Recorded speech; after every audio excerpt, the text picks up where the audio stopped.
You know, I'm really starting to think that June 12th, 2023 should be a national holiday for everyone in the USA because you want to know what happened on this day? On June 12th, 2023, Nikola Jokic decided he was finally going to beat the empty stats and stat pattern allegations. To be honest, I really feel like basketball discourse has gone insanely toxic in the recent years with the championship or bust mentality coming to the highest degree it's ever been, especially this past few years with Jokic. I thought this was the case when in 2022, a large majority of the NBA community was bashing Jokic for winning an MVP. Now you might be asking why. Because Jokic was the best player in the league because he got the award, you know? It makes sense. But was called a fraud. And you wanna know why? It was because he simply didn't win the finals that year and was instead a first round exit. Now again, you might be thinking to yourself, that is fair. Getting 5 gamed in the first round is pitiful for an MVP. I mean, the best basketball player in the world should be able to take your team to at least the second round. But when we all decide to use our critical thinking skills and decide to apply context to the scenario, we can realize it's kind of hard to play the game of basketball when your 2 best supporting players are on life support after season-ending injuries and Jokic had to carry. I mean, even the eye test would show you that Jokic was carrying his team and really just giving outlets for everyone and opportunities. He was dismantling offenses in the playoffs, but they just couldn't get the job done because he didn't have enough help or offensive tools. But you want to know why people still thought that Jokic was bad and didn't deserve the MVP that year and was putting up empty stats? Well, it's because they think that if you put Jokic in the pick and roll, it's a guaranteed and automatic score on that possession, because some people just see that he's somewhat of a liability on defense, and you know, they really can't realize that sometimes he can actually play pretty alright defense and his hands are pretty active and he's not that trash of a defender. I mean, to be fair, Jokic isn't the greatest defender of all time and he probably never will be within his career, but he's not Sabonis on defense, let's get that straight. He can play some good possessions, he can switch onto the 4 or sometimes a 3, but in general, he's not that bad of a defender comparatively to other centers that have similar playstyles to him but are liabilities, like Sabonis. And obviously, for what he doesn't do on defense, he quite makes up for it on offense as he's the best offensive center of all time and arguably, actually not even arguably, he's the best offensive player in the league right now. So, he definitely makes up for it. Anyways, I've been doing tricks on it for a little too long now.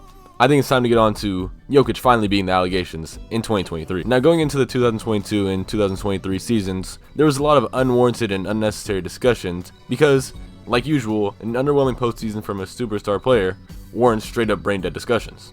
The media was pushing some of the most straight-up stupid agendas I've ever heard in my life. Like, can Jokic really be the best player on a championship team? Why wouldn't he be? Because I'm about to get on my Allen Iverson shit. Because the fact that this was an actual take was crazy. The MVP, the best basketball player in the world, and when Jokic loses, this is what he's got to go through. When he loses without his 2 secondary options, he can't win them all, especially when he's down with 2 of his best players going against the eventual champs in round number 1. I mean, we're saying a guy who won MVP isn't good enough to be the best option on the best team in a championship team. What are we talking about? They said the exact same thing when Giannis was winning back-to-back MVPs, and then he went out and won a championship. They said he wasn't good enough to get over the hump, and he did that. But nonetheless, I'm not here to discuss all these takes that a 7-year-old who occasionally watches the NBA could refute easily. I'm here to talk about what Jokic did and how he beat these dumbass allegations. Now, for the majority of the NBA season, the Nuggets were the number 1 seed within the Western Conference, besides, like, the beginning. But other than that, they held on to the 1 seed in the West for quite a long time till the very end, and they eventually took it home. Which means that, obviously, since we have a best team in the West, there's going to be an MVP candidate. And it was Jokic in the West. But in the East, there's also an MVP candidate against him, which was Joel Embiid.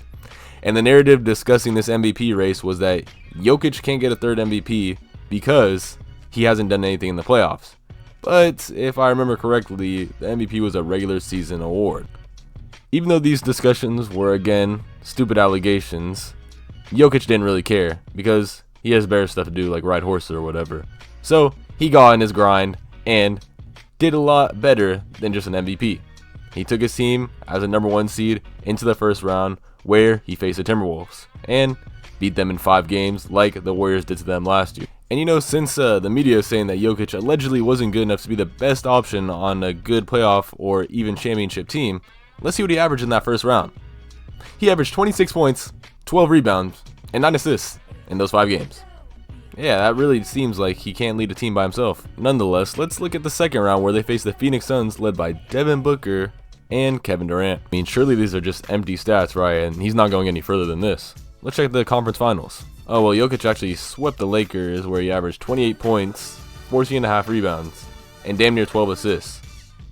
Yeah, this is continuing. I mean, surely he's not going to win the ring now, right? I mean, a good majority of people were saying that he couldn't be the best player on a championship team. So let's see if this becomes a championship team. Oh, they beat them in 5 games, and Jokic was the finals MVP after averaging 30 points, 14 rebounds, and 7 assists.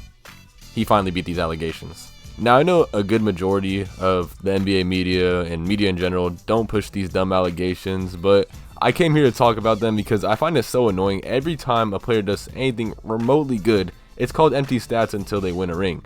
Ring culture is just so deeply engraved in the NBA right now that a player can't seem to have a good game without it being criticized. And I just hate all that negativity, which is why I make a video like this, showing that sometimes these players easily beat the allegations, like Jokic, and like how Giannis did before him in 2021.